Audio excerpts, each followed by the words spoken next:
ಗುರುಗಳ ಪ್ರಭೆ ಏನು, ಶ್ರೀಮಠದ ಶಕ್ತಿ ಏನು ಅಂತ ಹೇಳಿ ನಾವು ಅರ್ಥ ಮಾಡಿಕೊಳ್ಬಹುದು. ಹಾಗಾಗಿ ಈ ಶ್ರೀಮಠ ಆಧ್ಯಾತ್ಮ ಜಗತ್ತಿಗೆ ಬಹಳ 12ನೇ ಶತಮಾನದಲ್ಲಿ ಏನು ವಿಚಾರಗಳು ನಡೀತಾ ಇತ್ತೋ ಅದೇ ಸಮಾನತೆಯನ್ನ ಈ ಶ್ರೀಮಠದಲ್ಲಿ ನಾವು ಕಾಣ್ತೇವೆ. ಗುರುಗಳ ಹೃದಯ ಅದು ಮಾತೃ ಹೃದಯ. ತಾಯಿ ತನ್ನ ಮಕ್ಕಳಲ್ಲಿ ಯಾರಿಗೂ ಕೂಡ ಭೇದ ಭಾವ ಮಾಡೋದಿಲ್ಲ.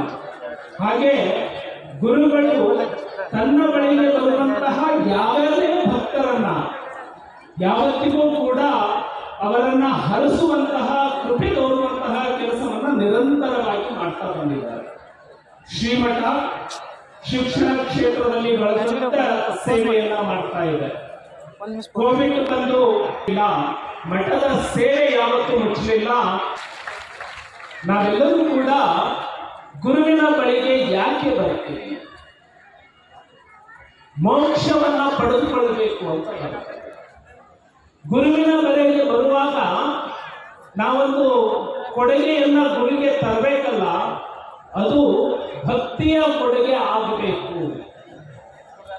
ಸ್ವಾರ್ಥದ ಚೀಲ ಮಠದಿಂದ ಏನನ್ನು ಪಡ್ಕೊಂಡು ಹೋಗ್ಲಿಕ್ಕೆ ಸಾಧ್ಯ ಇಲ್ಲ.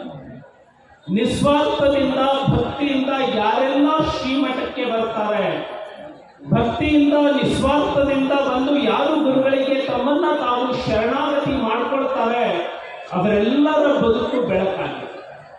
ನಾನು ಯಾವತ್ತೂ ಕೂಡ ಶ್ರೀಮಠದ ಗುರುಗಳನ್ನ, ನಮ್ಮ ಪೂಜ್ಯರನ್ನ ನಾನು ಸೂರ್ಯನಿಗೆ ಯಾವತ್ತೂ ಹೋಲಿಸ್ತಾ ಇರ್ತಾನೆ.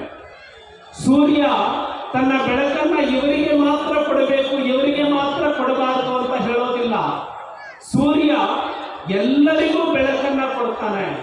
ಮಾಡಬೇಕಾಗಿರೋದಷ್ಟೇ, ನಾವು ಕೂತಿರುವ ಕತ್ತಲ ಕೋಣೆಯ ಬಾಗಿಲನ್ನ ತೆಗೆದು ಹೊರಗೆ ಬರೋ ಪ್ರಯತ್ನವನ್ನು ಮಾಡಬೇಕು ಅಷ್ಟೇ.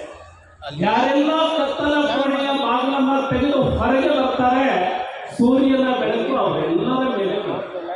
ಹಾಗೆ ನಮ್ಮ ಪೂಜ್ಯರ ಕರುಣೆ ಎಲ್ಲರ ಮೇಲೂ ಬೀಳುತ್ತೆ. ಯಾರಿಗೂ ತಾರತಮ್ಯ ಅನ್ನುವಂಥದ್ದಿಲ್ಲ, ಯಾರಿಗೂ ಭೇದ ಭಾವ ಇಲ್ಲ.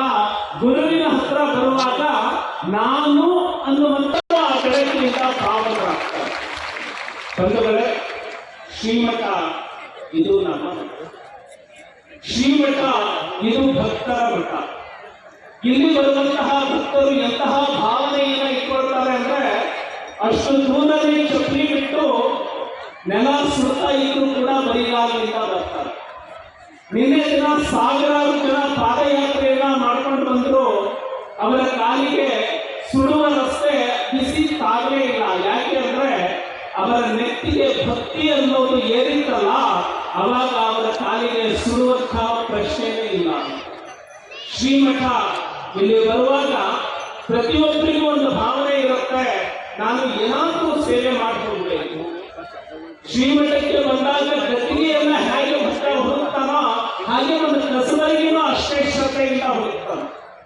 ಗತಿಗೆಗೆ ಎಷ್ಟು ಭಕ್ತಿಯಿಂದ ಹೋಗ್ತಾರೋ, ನಾನು ಈ ಮಠದಲ್ಲಿ ನಾನು ಗಲೀಜು ಮಾಡಿ ಹೋಗೋದಲ್ಲ, ಈ ಮಠವನ್ನು ಸ್ವಚ್ಛ ಮಾಡಬೇಕು ಅಂತ ಹೇಳಿ ನಿಜವಾದ ಭಕ್ತ ಕಸಬರಿಗೆಯನ್ನು ಹುಡುಕ್ತಾನೆ. ಅದು ಶ್ರೀಮಠದ ಭಕ್ತನ ಸ್ವಭಾವ.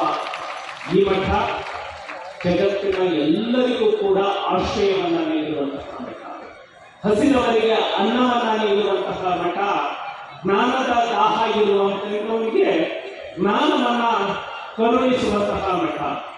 ನಾನು ಸದ್ಗುರುಗಳಲ್ಲಿ ಇಷ್ಟೇ ಬೇಡಿಕೊಳ್ತಾನೆ, ಸದ್ಗುರುವಿನ ಆಶೀರ್ವಾದ ಎಲ್ಲರ ಬದುಕಿಗೆ ಬೆಳಕು.